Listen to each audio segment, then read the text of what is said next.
Awesome, thank you.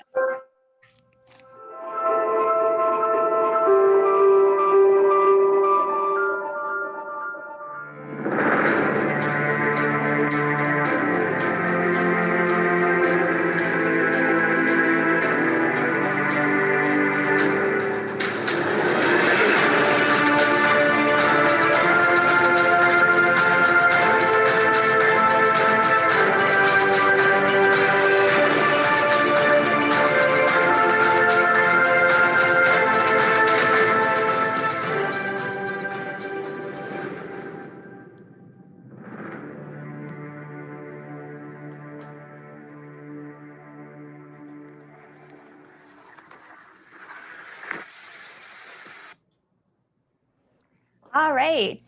Good morning, everyone. What a morning it's been. I hope you're all having a really great time at the conference so far. And before I even introduce myself, I know my name and picture is up on the screen, but I do want to give a big shout out to Ren for such a great and inspiring talk on diversity and inclusion. Definitely some really great takeaways from that session. So thank you so much, Ren. It's definitely a hard act to follow, but I'm going to give it my best shot. So we'll see what happens here. My name is Gabby, and I am an organizational consultant and coach at Jalapeno Employee Engagement.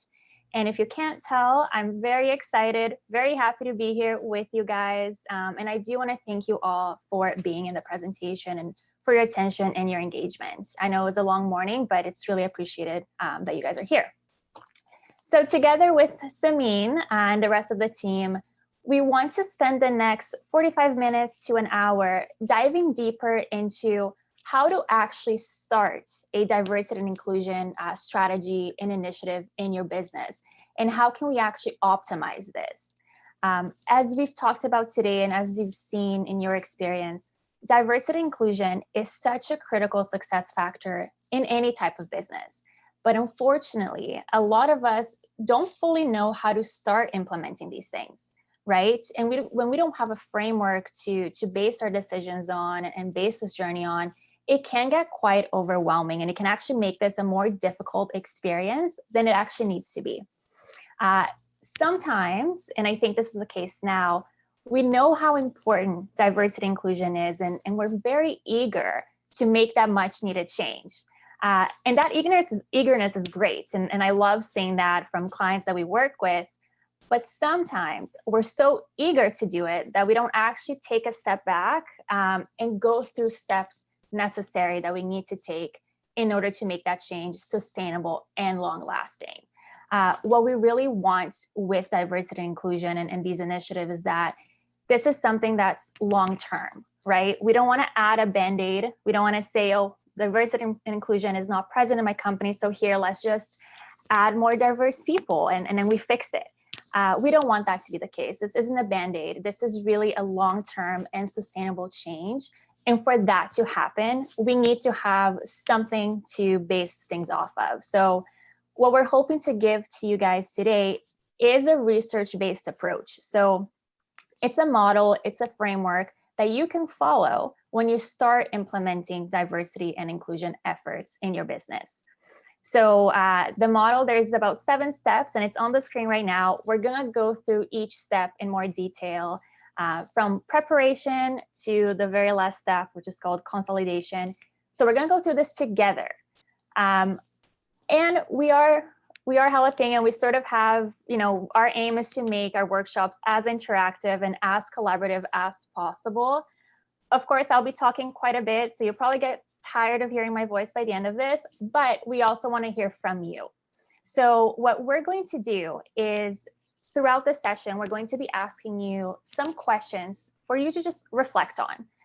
If you have a piece of paper with you, you have all your computers open, so if you have a Google Doc, Word document, whatever it may be, you can definitely take some notes, at least write these questions down so you can reflect on either today or tomorrow, whatever, whatever you want to do that. But we also want to hear your perspectives. So as Samin just put it on the chat box, you guys are here for a reason, right? You're the ones that are working with this in the brewing world every single day. So we want to hear your perspectives. Of course, we have our perspectives as well. We have best practices that we want to share with you, but we also want to hear from you. And from what I can tell, you guys are such a great community, and I think you're looking to help each other out. So I'm sure that the rest of the participants here today will appreciate your participation as well. So before we get into the really good stuff and the discussion and the content, we do want to go through a bit of logistics with you all. So for that collaboration to happen, for those questions, for those perspectives to be shared, we're going to be utilizing a platform called menti.com. So what I will need from you guys right now is just to take 30 seconds to a minute to go to this website. So it should be on your screen right now, www.menti.com, and enter the room code. So just let me know that you guys see the code right now on your screen. Otherwise, I can just share it out loud. Yeah, awesome. Thank you. So go to the website, put in that code. And once you do that, just sort of put either your mobile device or a web browser, whatever you're using, just kind of put that to the side until we need to use it. But I'll give you about 30 seconds to do this. And if you have any problems with this, please just bring it up on the chat for us.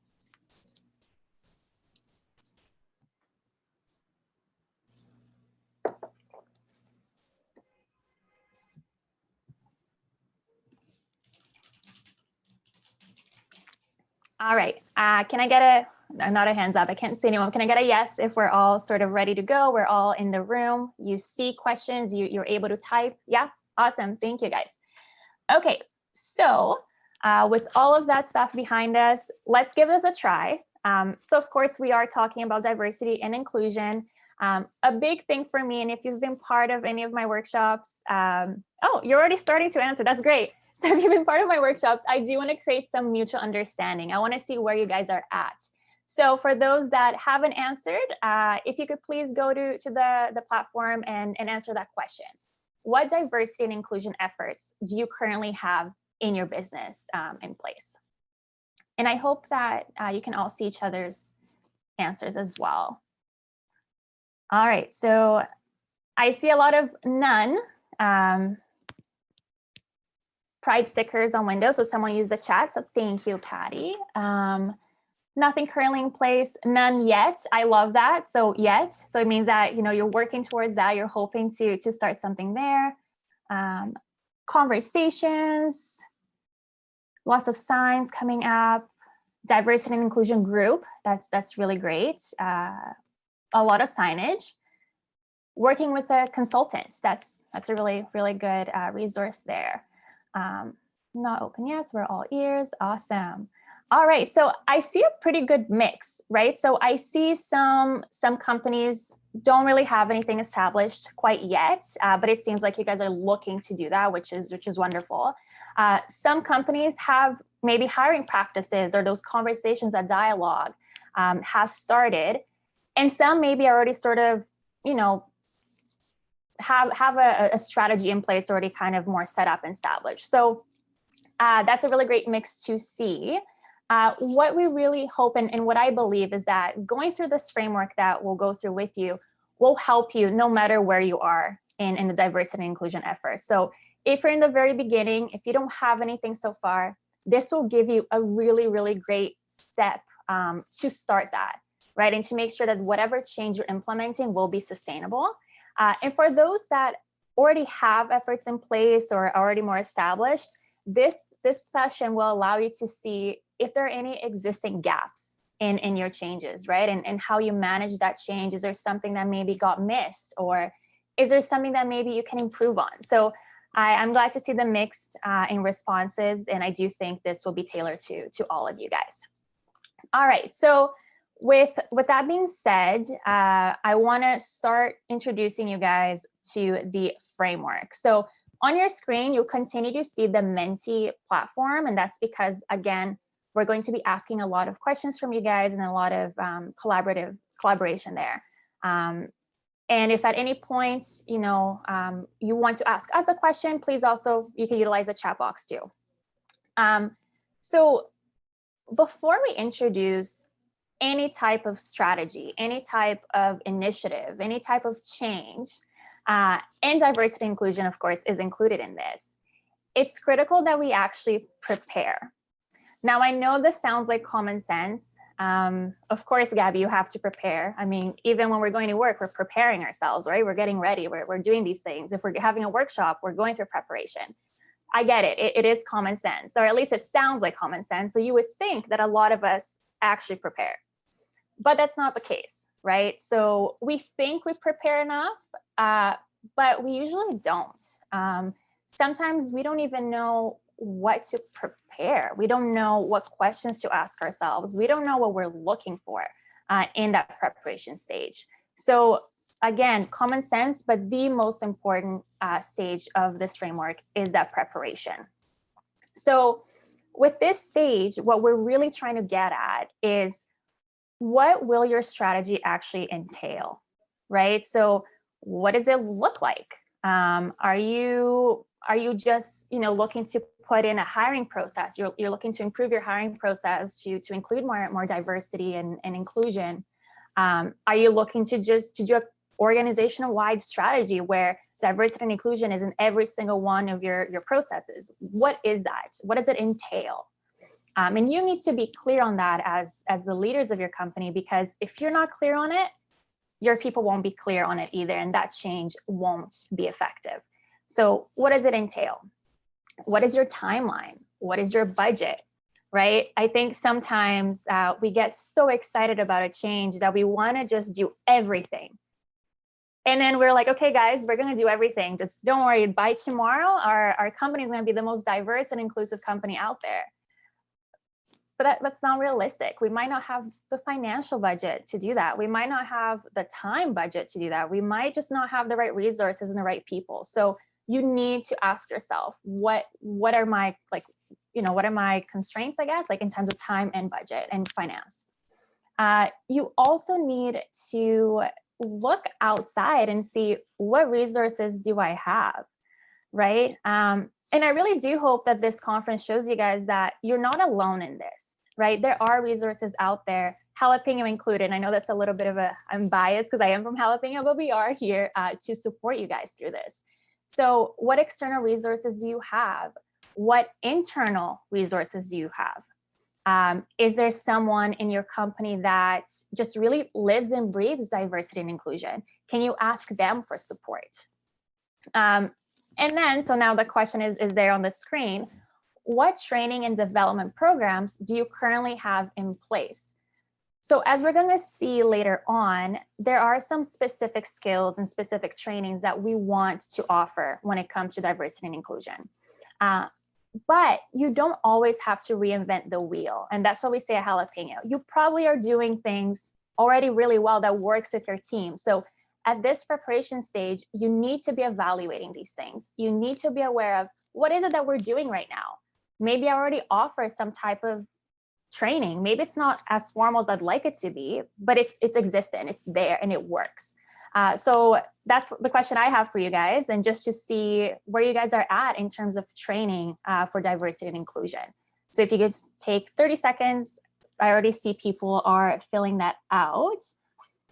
All right, let's take a look at the responses here. So none, nothing specific to DNI, but there's general onboarding and then role-specific training. Yeah, that's great. Company goals and competencies. Yeah, so making sure everyone's achieving their goals. I really love that. And I know right now we're talking specifically to diversity and inclusion, but just in a general sense, making sure those goals are outlined and you're supporting your people through that. And again, you're going to have diversity and inclusion goals too. So making sure that everyone is able to achieve those with support. None, I see a lot of none. The most we have are conversations. And that's a really great start, opening up that dialogue. And I think Ren touched on this too, is sometimes the beginning is just talking about it. I think diversity and inclusion is something that we are trying to talk more about, but there are still some barriers there. So dialogue is really important, and it's great that that's happening. And so, I mean, if I'm missing anything, just you can jump in. Oh, we have background noise. Okay. Sorry, guys. Apparently there's background noise from my hair, so I'm just going to fix this. Is this better? I I hope this is okay. All right.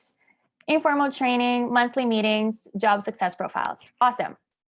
So great training programs. And I know some of you guys don't have anything in place. That's okay. Again, we're here as a support and resource. So I hope that you're getting new ideas from others in your community as well. All right. So what is the ideal DNI leader like? So that's another thing we need to understand when it comes to that preparation and when it comes to those steps we're taking. With any change, I'm sure you guys have heard of the term change agent. What we mean by change agents, these are people that embrace that change. They might not embrace every change you try to implement, but maybe for diversity and inclusion, they're really passionate about it. They love the idea. They're sort of your go-to people to motivate others and to really push that change. When we're talking about diversity and inclusion, we like to call them DNI leaders, right? So as senior leadership and as HR managers and business owners, you're also the leaders for diversity and inclusion, but there's also people within your company that can really be those role models and push. So from your guys' perspectives, what attributes does the ideal DNI leader have? What are they bringing to the table? Let's take a look. Open-mindedness. Yes, 100%. We're going to touch on that a little bit when it comes to training. Open-minded and being engaging, being patient, being able to look at other perspectives is very important, especially when it comes to diversity and inclusion. All right, welcoming, confident. Oh, this is so cool. I had never seen a word cloud work like this, so it's really great to see. Positive, engaging, inclusive. Yes, yeah. So diversity and inclusion leader definitely does need to be inclusive, right? Especially if they're the ones who are the ambassadors for that in your company. Patient, determined, open-minded again, non-judgmental. Celebrates failures. I really like that a lot, actually. The reason I like that is because with change and with new things and even just day-to-day life, failures are bound to happen, right? The world would be such a perfect place if none of us made mistakes and if everything was a success, but unfortunately that's not the case. I really wish it was, but it's not. So someone who's able to celebrate those things and look at failure as a learning opportunity, right? Look at failure as, okay, this happened, but we're not going to let that stop us, especially with a new change and especially with something so important like diversity and inclusion. That's a really great attribute to have. And I see a lot of great listening and empathy. And we're going to touch on empathy later on as well, but I'm glad to see those up there. All right. So thank you guys. So with that preparation again, and Samin, if you could just leave it, yeah, we can just leave the slide there. With that preparation, you're really understanding what the strategy looks like. You're understanding who is going to be involved in it. Hopefully everyone, right? For a change to be sustainable, everyone needs to have some work. And what your change agents really bring to the table. So once you've prepared, right? You know what you're doing. You're excited. You're confident. You have the information. You have the resources. You know what's up. You now go into the stage that we call establishing a framework. So what establishing framework stage, what that looks like, this is when you're analyzing and evaluating your policies, your practices, your culture. And this is important because if you don't have the right foundation for diversity and inclusion to be fostered, it doesn't matter how much preparation you have. It doesn't matter how much money you have, how much time you have. If your culture just doesn't align with diversity and inclusion, I'm sorry to say, but you're not going to get there. It might be very short-lived. You might kind of, just have a cool workshop for 2 days, and then in 2 months, you're back to where you started from. So your culture needs to be aligned with diversity and inclusion. You need to take a look at your practices. And there's lots of practices out there, but specifically things like recruitment and hiring. Are you really being diverse and inclusive with these processes? Are you actually allowing for diverse people to apply to work with you? even your feedback structure. Like, are you allowing people or your teammates to feel safe, to voice concerns, to voice different perspectives? And if you're not, that diversity and inclusion initiative, no matter how small it is, it just won't work. So you do need to make sure that those things are aligned. A big thing with this is that safe space. So again, it's not just specifically to diversity and inclusion. It is for a lot of change. But we need to understand and we need to ask ourselves, are we offering a psychologically safe space for our team members? Am I the kind of leader that wants to hear concerns, right? Am I the kind of leader, or do we have the kind of team that is open, is patient, is empathetic? So all of those things that you guys put here for the DNI leader, are we actually those things as well? Are we offering our team a safe space to share whatever they need to share? And if we're not, again, DNI, no matter how prepared you are, it just won't work. Another thing we also need to keep in mind during this stage is, how do we actually know what success looks like, right? Like, it's like, okay, let's just do diversity and inclusion. Let's just see how it goes. But how are we actually going to measure it? How do we know we're succeeding in this? There's different metrics out there, but I want to hear from you guys. When you're establishing this diversity and inclusion initiative, what metrics do you think we need to be measuring for success?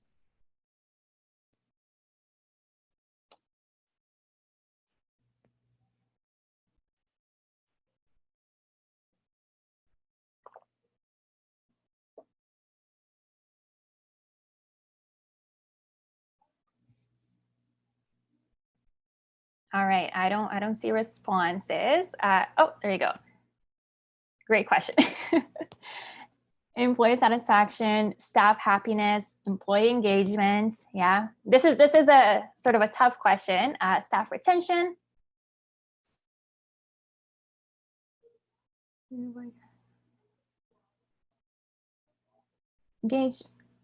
Community engagement, employee satisfaction, yeah. Staff engagement, yeah. So I see a lot of patterns there. So employee engagement, staff engagement, retention, satisfaction, customer-based diversity. Yeah, definitely. Those are all really great metrics to be used. So in your work with your company and with your business, really understanding what metrics do we want to measure, right? Again, when we get excited, we want to measure everything. We want to do everything. And that's really cool. But unfortunately, it's just not realistic. So maybe we can, pick 2, 3 metrics that we really want to focus on and say, okay, if my retention rates hit this number, I'll be okay. This is what success means to me. If my staff is happy, then I'm great and I feel great about diversity inclusion.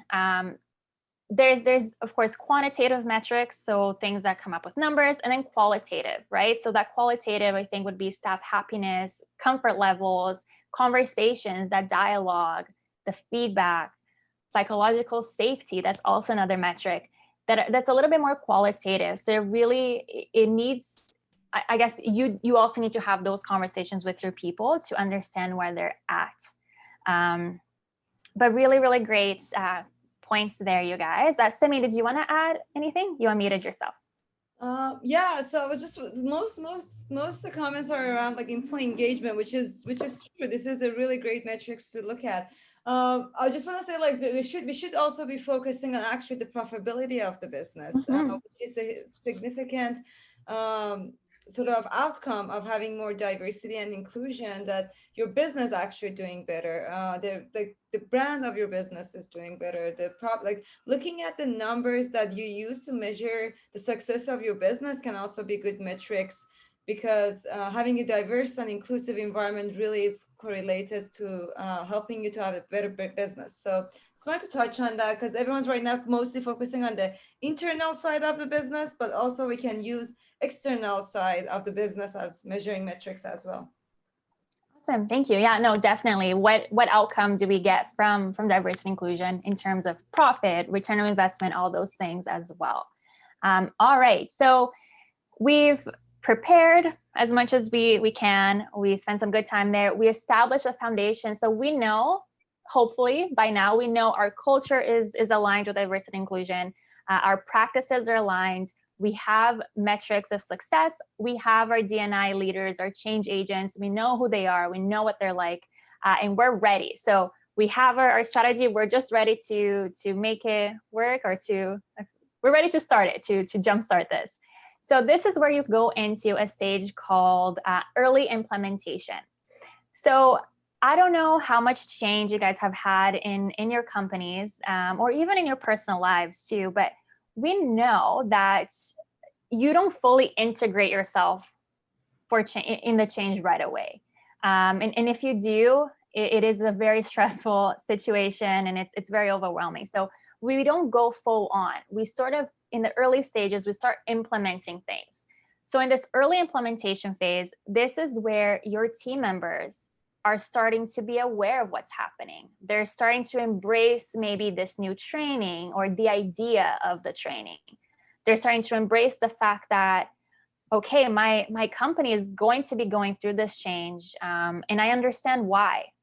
So this is where, as leaders, we need to be as transparent about what's happening as possible. And sometimes that's difficult for us. Sometimes we don't know how much information do we give, how little is too little, but then how much is too much. We don't really know. So in this stage, it's really about giving as much information as we can, so that we can set our team members up for success.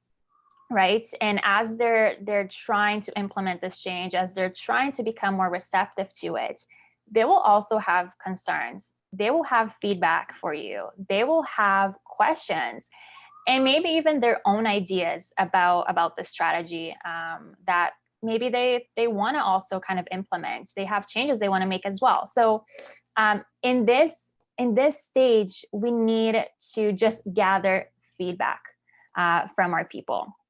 So for this, what's really important here, again, it goes back to that psychologically safe team or environment. So for someone to be comfortable sharing concerns, sharing their feelings, sharing feedback, we need to make sure our company is providing them with the space to do so. So what I want to know from you guys is, what steps do you think you can take to create that safe space for your team as they're going through this change, as you're implementing diversity and inclusion? So as leaders, what can you provide them? As a company, what can you provide them to make it a safe space?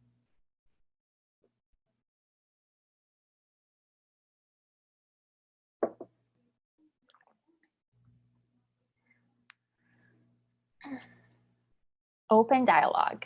Yeah, so having those one-on-ones with your team members. I really like that, and Samini can jump in as well to comment on that. But I like the one-on-ones because I've seen a lot of companies, and even places that I've worked at myself, where we have, we think we have the space where we just do town halls or focus groups, and we say, okay, guys, you're just serving department. You work in the tasting room, whatever it may be. What do you guys think? Like, this is a safe space for you guys.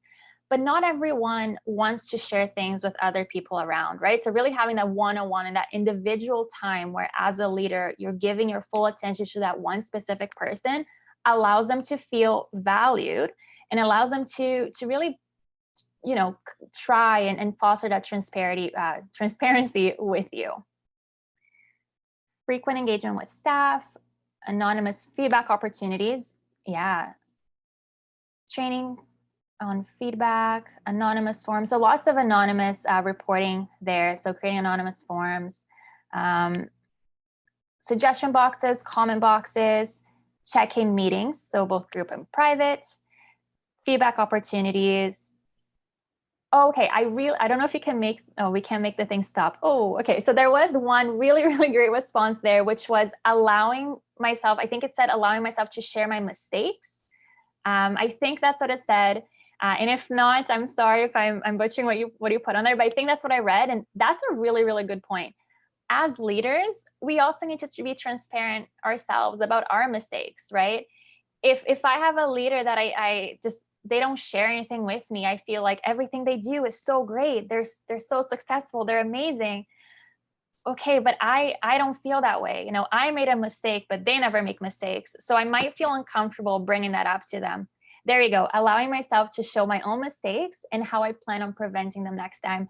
I think that's an amazing response. I think you're really taking that ownership for that safe space, and being a role model, right, for your team. It's, I can show and I make mistakes, and it's okay for you guys to do the same.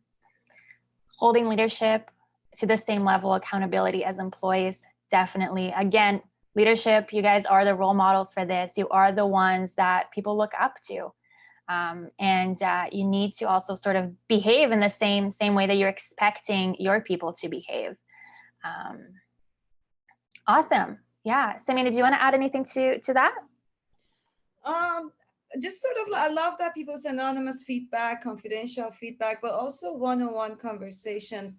I think the vision we should have is the culture that not only people share feedback anonymously, but also like they feel okay to share feedback in meetings, in one-on-ones. And I think surveys are a good starting point.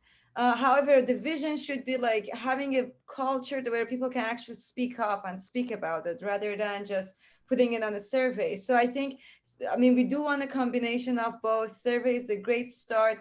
However, the vision should be my one-on-one meetings, my group meetings should be an environment where people speak. And again, it goes back to all the exercises we did in the first session, that there are so many things you don't see. And there are so many things other people see because of the background they're from, because of the position they have in the company. So you do need their feedback. You do need their perspective to make sure you make the best decision for your business. So yeah, just a comment on that, that we want to sort of utilize both methods. Yeah, and just actually, if I can build off of that too, that one-on-one experience actually also fosters trust, right? So it's kind of, and I again, I do think surveys and anonymous things do work too, but there is another value of having those one-on-one interactions. That trust is built, and you know, then I know I can come to my leader, or my leader can come to me for anything else as well, right? Maybe not the diversity inclusion change, but maybe there's another thing going on that they can come to me for, and they're comfortable. That trust is there. Yeah, so really good point to me. Thank you. All right, so before we go into the next question, after this early implementation stage, so we're getting used to the change, we're getting feedback, we're getting not sometimes, most of the time, there will be pushback. I've pushed back, and it's kind of weird for me to say this, but I've pushed back on a lot of change, just because change is uncomfortable for me. So you might actually experience that as well with some of your team members, that pushback. But you know, you worked through that early implementation phase was a success. You're having a safe space for your team to come to you, and that dialogue is open. Then your team moves into a stage that we called integration. So integration is where all of your team members are just fully integrated into what's happening. So this is where that training that we talked about earlier really comes into play. So we're offering them training sessions on skills. And I don't want to touch on what skills yet, because I want to hear from you guys in a little bit. We are providing them with coaching. We're providing them with feedback. This is a really important step, feedback and recognition. So we're giving them feedback on things that maybe don't meet the expectation that we have now when it comes to diversity and inclusion. We need to let them know, but we also need to recognize the behaviors that we want to continue to promote. So they're in training. We as leaders are giving them the feedback. And we're also asking them for feedback about the trainings that they're being involved in, right? So what's working well, what's not working. This is really that exploration and evaluation phase for those trainings and for those new steps that you're taking. So I know I just talked a lot about training, skills, and it's like, what is that? What are we talking about, Gabby? Before I give you my answers, I want to hear from you guys. What skills do you think are needed to be focused on when it comes to diversity and inclusion? So what skills do your people need to have? What training, what knowledge do they need to have for this strategy to actually be successful and long lasting? This is the question I'm most excited about to hear from you guys. So I'll give you a little bit of time to answer on there.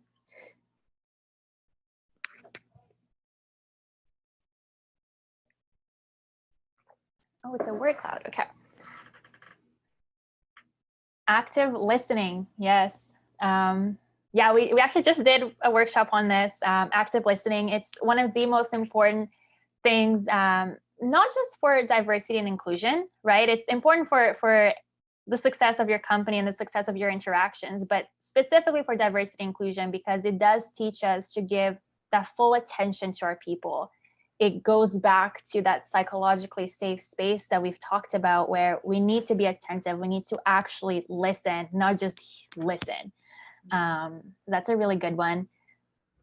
Oh, there's so many. Yeah, sure. Go ahead. Yeah, I think, how we were talking in the first session that we shouldn't let our brain be on autopilot all the time, because it was our survival mechanism at Homo sapien times, but right now it's not serving its purpose fully. I think really what is going to help us to train our brain to really help us to survive and thrive in today's world is that active listening part, because really we did the experiment and we saw how our brain tries to fill in the gaps with assumptions. And I think active listening is the skill that really helps you to fill in the gaps in your knowledge, not by assumption, but by actually what's out there. So yeah, I just want to say, like, active listening is definitely, I see, it's an essential skill to thrive in today's world. Yeah. Yeah, and I'm so glad to me that you brought that up, because you're right. We do have, our brain is pre-wired for a lot of things, and we do have those implicit biases that we're not even aware of.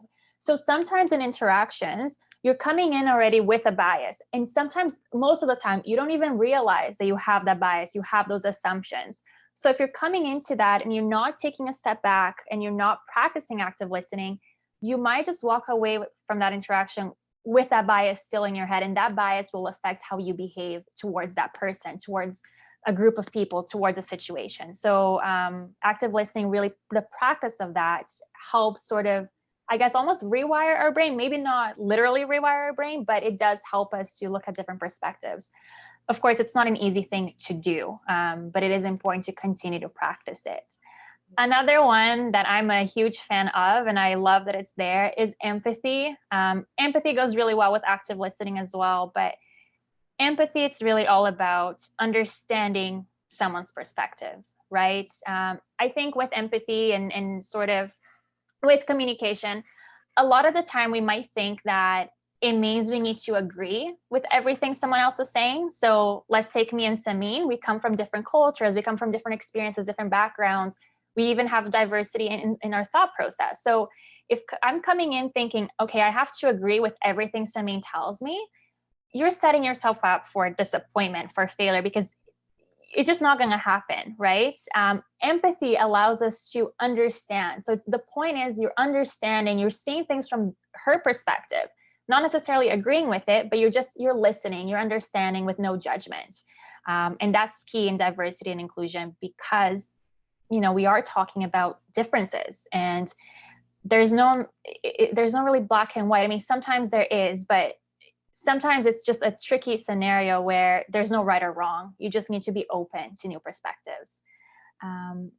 There's a lot out there that I can't read. It's a little small, but I do see coaching skills, and whoever put that there, thank you. I'm a coach, so coaching skills, I know active listening, empathy are part of coaching skills, but really teaching someone on how to coach, how to provide that feedback is really important. Anything else, that you think I'm missing? I don't know if you can see them better than I can. Yeah, there is another one, self-reflection, which resonated with me, that like after every interaction that we have to reflect, like, did I listen more or did I talk more? What was the ratio of my talking and listening? Or the whole like biases that, oh, did she say that because like she's a woman? Did she like to reflect why I interpreted the case the way I did it. I think I really like that self-reflection piece too, because it really is just to have a conversation with your brain to see, is this really what's happening, or is this what my brain just processed it this way? Yeah. Yeah, yeah, that's a really good point. Reflecting, and that, yeah, you're training your brain, right? And again, we make mistakes, and Samin said that in that first session is, unfortunately, as much as we don't want to have bias, as much as we don't want to act a certain way, sometimes we do, and we don't even realize it. So that reflection kind of takes it one step further, I guess, and we're able to kind of think back, okay, what is it that I did? Why did I, maybe sometimes, why did I do it that way? What bias am I bringing into this conversation, in this situation, and what can I do better next time? One point that I do want to touch on that I do see on there is ongoing. I really hope that, I think that's what it says, ongoing education. I absolutely love that. Again, for this, the purpose of this framework and this workshop, we're really hoping that what you get out of this, one of the points you get out of this, is that these types of training, these types of strategies, they're supposed to be long-term, long-lasting, right? One active listening workshop is probably not going to make a huge, I mean, it'll make some type of difference, right? Some people will start, that dialogue will be open, but you need to continuously have that ongoing education, that ongoing practice, that ongoing conversation. So doing these skills as one training session once a year, expecting this to really sort of change habitual behavior of your team members, that's not going to work. Again, this is changing habitual behavior. And we all know how hard that can be, right? Where we like comfort, we like what we know. Even for behaviors that we know are not productive, our brain is comfortable doing it. So it takes practice, it takes ongoing feedback, ongoing, getting out of your comfort zone and learning these new skills for that habit to actually be changed. So I just wanted to point that out because that's a really great point to make there. And I can add to that, you know how we did that experiment when we didn't have the knowledge, the sound sounded so weird. It sounded like dolphins or jungles. But once we put the knowledge in our brain, it actually made sense. It's really the same thing when you're ongoing educating yourself and adding more knowledge to your brain. The brain can actually make sense of different perspectives much better. So yeah, I think that ongoing education is definitely key. Yeah. Yeah, 100%. And again, that ongoing education doesn't necessarily need to be an elaborate workshop. That ongoing education can actually be those one-on-one conversations that we touched on a couple of minutes ago. It can just be as easy as having that conversation. Doesn't need to be something elaborate that takes a lot of time. So it can be simple and easy, but as long as that is ongoing and continuous, that's the important part. All right, so we prepared, we have a good culture, we started to embrace change a little bit. Well, by this point, we have embraced the change. We've integrated ourselves, so we've taken part in training, we've taken part in coaching, feedback, recognition. We've asked our members for feedback, right? So how was the active listening training that you guys did? What did you get out of it? Was it actually effective? This is a good point to make because no matter how much knowledge you might have, or you might want to just teach a specific person, you might think, okay, this is the effective way of teaching. We need to be able to tailor it to your people. So you need to evaluate those trainings. So the next step we go into is evaluation. So this is when you take the feedback that you've gotten from the training from your team members and you actually interpret it and you do something with it. I think a lot of the time I've been in companies where we have that suggestion box, right? So we put our feedback and then nothing is done with it. It just sits there. All the great feedback, because feedback is a gift, those great things are just there. Nothing is being done with it. So it's so important that for this change, you're actually evaluating the feedback you're getting. So you understand what you need to keep doing, what you need to stop doing, and what you need to start doing. What enables you to change and what becomes a barrier for change. So just really quickly, because I know we're sort of reaching, not out of time, but just really quickly, what barriers you currently see when it comes to achieving DNI goals? Again, this may change as you're going through the change itself, through the strategy, but just currently, we talked about reflection, so let's reflect a little bit on what barriers are currently there. Hiring practices. Who and when do I keep a diversity count? Okay, so that's a good question. So if I'm not mistaken, I guess this is like, do I keep, how much diversity do I have in my hiring, or how many diverse, I guess, individuals in my hiring? Time and funding. Yeah, that can become a barrier. Time as well. Time is a big one, because again, this is long lasting or long. It takes a long time. It takes a lot of effort, commitment. People. Oh, I think someone had a question. People's resistance to change. What do we do with people who resist change? That's a really great question. I could spend like 3 hours talking about that specific topic. One thing that I'll tell you just right away, when people resist change, again, our brain is pre-wired to not like change. So because we like familiarity, we see change as a threat, right? So one thing that really helps is communication, transparency. Communication is, sometimes we go through change, and I've seen this happen a lot, where we sort of shut down our communication. Oh, sorry, I just saw a chat box. I got distracted. So sometimes we just shut down the communication channels. That's a big no-no. We got to continue communicating. We have those one-on-ones that we talked about. What is it that makes you resist that change?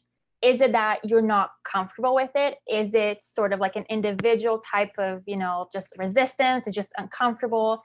Is it that you don't know what we're changing? You don't know why we're changing? You need to really talk to those individuals to see where the resistance comes from. And then you can actually sort of work with them. Again, that's a really great topic. I could go hours and hours about that. It is one of my passions, especially when it comes to brain and change.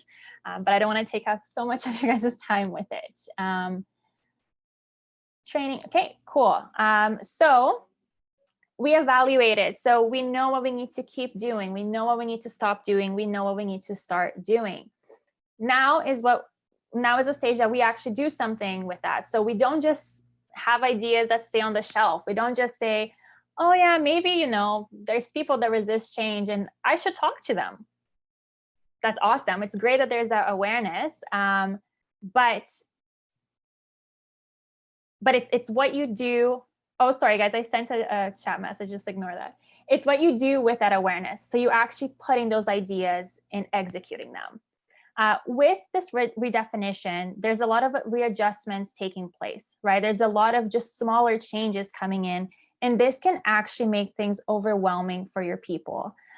You're already introducing this big strategy. You're already introducing this big initiative with diversity and inclusion. And you've asked them to do training, you've asked them to do all these things, and now you're asking them again, hey guys, sorry, that actually didn't work very well. Let's just change again. That can be very overwhelming. So my question to you guys is, how can you actually keep your team motivated to continue making progress, to, continue taking advantage of these things, continue, to be motivated, to be engaged, and not just sort of, quit, and essentially just quit the change. Donuts. Yeah. So that is how I get motivated. So Sami, just FYI, if I'm resisting change, give me donuts and that'll be good. But no, seriously, just rewarding and giving that sort of motivating factor and understanding what it is that motivates that specific individual. One-on-ones, 100%. Yeah. Making the team feel heard. So again, we go back to providing them that space, rewards, communication, transparency. Yeah. So throughout this entire thing, transparency is really key, but especially in this stage where transparency on why something didn't work, right? We don't want our people to think, okay, well, there goes Gabby, just making another change again. I don't know what's going on, but let's just follow her. We don't want that. We really want to explain, why are we making this change again? Why didn't it work? And really get their feedback and communication there. Fun. Yes. Try to keep the change fun. It is difficult, but with communication, with one-on-ones, you can definitely do that. All right. So Simi, did you want to add anything on here? Okay. So because we only have 5 minutes left, I'm going to quickly go through the very last step. So thank you guys for staying with me this entire time. But the last step is called consolidation. And this is sort of just like, I guess it's like the most rewarding step. You can kind of take a deep breath and you can say, great, we went through all this change. We know what works for our company. We know what doesn't work for our company. Because that's another thing too. Not everything will work for you, right? Something might work for Jalapeno, something that might not work for you guys. And that's okay. But you need to understand what did work and those things that worked, how will I actually continue to practice these things? Again, you can't just do a one-off type of workshop and expect diversity and inclusion to be a thing. So how will you actually ensure these continue to be effective? Regular follow-ups. Yeah. Make it part of your culture. I think that is a donuts again, definitely. So making it a part of your culture is very important. Making it a part of your practices, part of your onboarding. When you're hiring someone new, really let them know this is what we value. This is what we strive for when it comes to diversity and inclusion, so that they know right away. Make it part of your core values. Yes, 100%. Regular meetings, making a DNI committee. Yeah, so that those people are now those change agents. And, sometimes you might get busy and we get that, but at least there's those people that will continue to do this and make sure that it's spread throughout the organization. All right.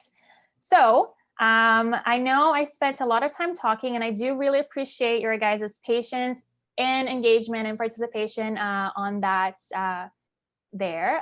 So again, I know it's a lot of talking. I know people learn differently, right? And I don't expect you to just know all this information. And right now at 11:45, you're like, yes, okay, I know the framework. I know what I need to do. Again, that's not realistic. But we did create a handout, like a guidebook for you guys, and we'll be sending that to all participants. In this guidebook, that roadmap will be explained even more extensively than how I explained it. There will be a lot of questions. You go from preparation, establishing framework, implementation, all of those things will be on this guidebook with questions for you to reflect on and for you to actually make the change starting as soon as you get the book. So we've done that for you. And if you do need help, because this is it can be difficult, it can be overwhelming, especially if you're just starting, we're here to support you guys. So if you do need our help, you can find us at jalapeno.app. You can also send us an email to info@jalapenovan.com. And please do so. We are here as a resource. We love helping you guys, and we want to make sure that you guys are set up for success. So please do reach out. And I believe you guys are going for lunch, I believe, right? Is that true, Sami? So that's exciting. So I think this session is the end of the morning sessions, and there will be lunch break. And as Gabby mentioned, all these road stages and the roadmap that Gabby just walked you through it to give you a little more understanding how it should look like, will be given to you in the format of handbook with all the details, so you can actually use that the day tomorrow or next week to sit down with your leadership team and start taking the right steps right away. So yeah, that handout will be send it to you somehow. I think I'm going to put it on the BC app, but also I'll make sure it's shared with all the attendees as well. Thank you. And again, thank you guys very much for being present, for your participation. I really do hope you guys got some key takeaways, not just from my session, but also from our morning, from Ren, from Samin. Again, the resources are there for you, so take advantage of them. Any questions, please feel free to send them our way. Enjoy your lunch. I believe the next workshop's at 12:45, and it is just on the app. I think you can just click the go to Zoom link, or maybe stay on this link. I think you guys got it. You're probably better at technology than I am. So thank you so much again, and I hope you enjoy the rest of your day and the rest of the conference. Thank you, guys.